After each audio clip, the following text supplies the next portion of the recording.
Hi everyone, Aidan here with the etrailer. Today we're going to be taking a look at the Hollywood Rack's Destination 2 bike rack on our 2019 Ford Ranger. Now this is going to be a platform style rack. It's going to be more of an entry-level option, so it's a bit more bare bones compared to some other options out there, but it definitely gets the bikes from point A to point B. Now with this, you're going to have a 35-pound weight capacity per bike, so not good for e-bikes, and then it's going to hold the bikes in these trays and primarily by our frame.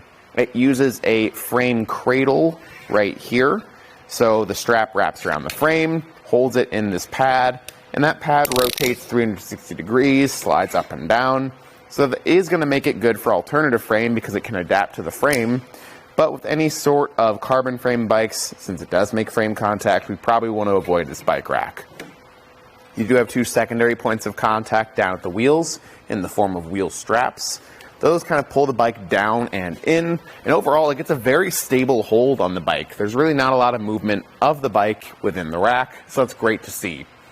One thing I'd maybe look into, if you do need the extra weight capacity, is check out the Sarah's Freedom. That's going to be a 60-pound capacity at a pretty entry-level price point, so it's a good option to compare this to. Getting the bike unloaded is pretty straightforward. We'll start off with those wheel straps at the bottom, pressing in on the button and pulling the ratcheting strap out. You want to do these first because they aren't holding the bike upright. And the last thing is the strap up top. When you're doing that, it's going to be the same way as those straps in the bottom. Just hold on to the bike so it doesn't tip over. After it's all released, though, you can just lift the bike up and away and set it to the side. Overall, pretty straightforward. The center mast there does present a bit of an obstacle whenever you're loading and unloading, but it's pretty short. And it's not too bad to lift the bike up over top of it, especially considering you're not loading up very heavy bikes onto this anyway. Now I'd like to fold down the center mast here at this point. Just loosen up the hand knob, flip the plate out of the way, and we can tip this to either side. Now when you do this, I always like to take one of these straps and just run it around the mast. And that's going to hold it down in place, keeping it nice and secure.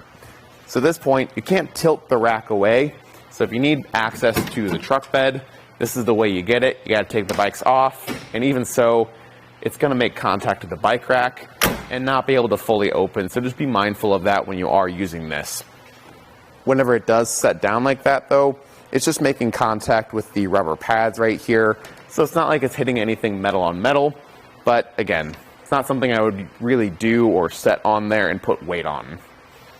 Some measurements to keep in mind are going to be our ground clearance. We've got this reverse U-shaped design, which at the lowest point at the back end gives us 22.5 inches of ground clearance, which is actually pretty good. There's a good rise in the shank on an already tall vehicle, so I don't think we're going to have to worry about ground clearance or bottoming out.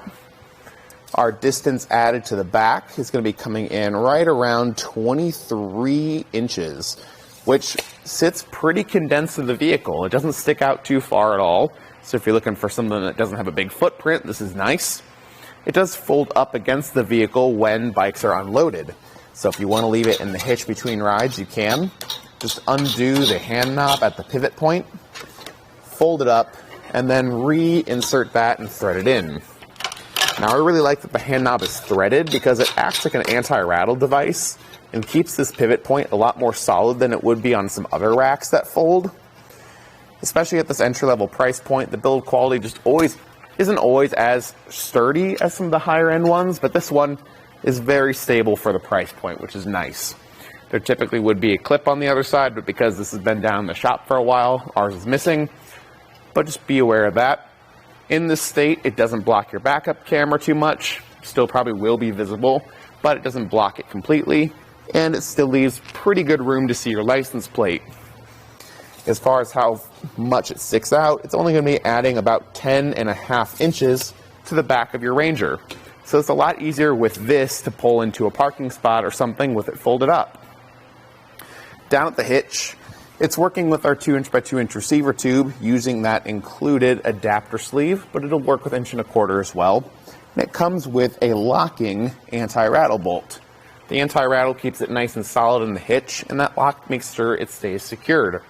I would always pair that up with a cable lock so you can get your bike secured as well. but it's nice that it comes with the hitch lock right out of the box. And overall, the Destination is a really solid entry-level platform rack. If you're looking for some other options, like I said, check out the Saris Freedom, or maybe look into a tailgate pad.